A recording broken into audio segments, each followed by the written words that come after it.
2026 সালে ইতালির ভিসা এবং সেখানে বাংলাদেশিদের বেতনের বর্তমান পরিস্থিতি নিচে বিস্তারিত আলোচনা করা হলো। ইতালির নতুন ভিসা আপডেট 2026 ডিক্রেটো ফ্লুসি। ইতালি সরকার ডিক্রেটো ফ্লুসি 2026-2028 এর আওতায় কোটা নির্ধারণ করেছে। 2026 সালের জন্য মোট 1,64,850 জন বিদেশি কর্মীকে ইতালিতে আসার সুযোগ দেওয়া হচ্ছে। ক্লিক ডেজ 2026 সালের প্রাথমিক কোটাগুলোর আবেদন এবং ক্লিক ডে ইতিমধ্যে 2026 সালের জানুয়ারি ও ফেব্রুয়ারি মাসে সম্পন্ন হয়েছে।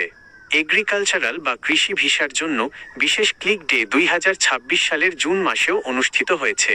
বাংলাদেশিদের জন্য বিশেষ কোটা ইতালির সাথে অভিবাসন চুক্তি থাকা দেশগুলোর, যার মধ্যে বাংলাদেশ অন্যতম, জন্য সাধারণ কোটার বাইরেও 3 বছরের জন্য আলাদা একটি বিশেষ কোটা বরাদ্দ রাখা হয়েছে।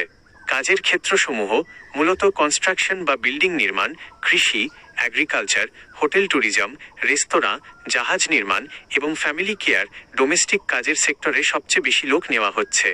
অনলাইন ট্র্যাক ও নতুন পোর্টাল ঢাকায় ইতালিয়ান অ্যাম্বাসি এবং ভিএফএস গ্লোবাল নতুন ওয়েবফর্ম পোর্টাল চালু করেছে। যাদের নুল্লা ওস্টা কাজের অনুমতিপত্র ইস্যু হয়েছে তারা সরাসরি এই পোর্টালের মাধ্যমে সাবমিট করে পাসপোর্ট ট্র্যাকিং করতে পারছেন। ইতালিতে বাংলাদেশিদের বেতন কত?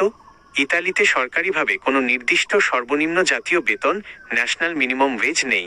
তবে প্রতিটি সেক্টরের জাতীয় শ্রমচুক্তি, ন্যাশনাল কালেক্টিভ এগ্রিমেন্টস অনুযায়ী বেতন নির্ধারিত হয়। বাংলাদেশি কর্মীরা সাধারণত যেসব সেক্টরে কাজ করেন সেখানে গড়ে বেতন কেমন হয় তার একটি ধারণা নিচে দেওয়া হলো। কাজের ক্ষেত্র, সেক্টর, মাসিক আনুমানিক গড় বেতন ইউরো, বাংলাদেশি টাকায় বর্তমান রেট অনুযায়ী। কৃষিকাজ, সিজনাল এগ্রিকালচার 800 ইউরো থেকে 1200 ইউরো, প্রায় 1,01,52,000 টাকা। হোটেল রেস্টুরেন্ট সার্ভিস 1000 ইউরো থেকে 1400 ইউরো, প্রায় 1,27,000 1,78,000 টাকা। কনস্ট্রাকশন বা নির্মাণ শ্রমিক 1,200 ইউরো থেকে 1,700 ইউরো, প্রায় 1,52,000 2,15,000 টাকা।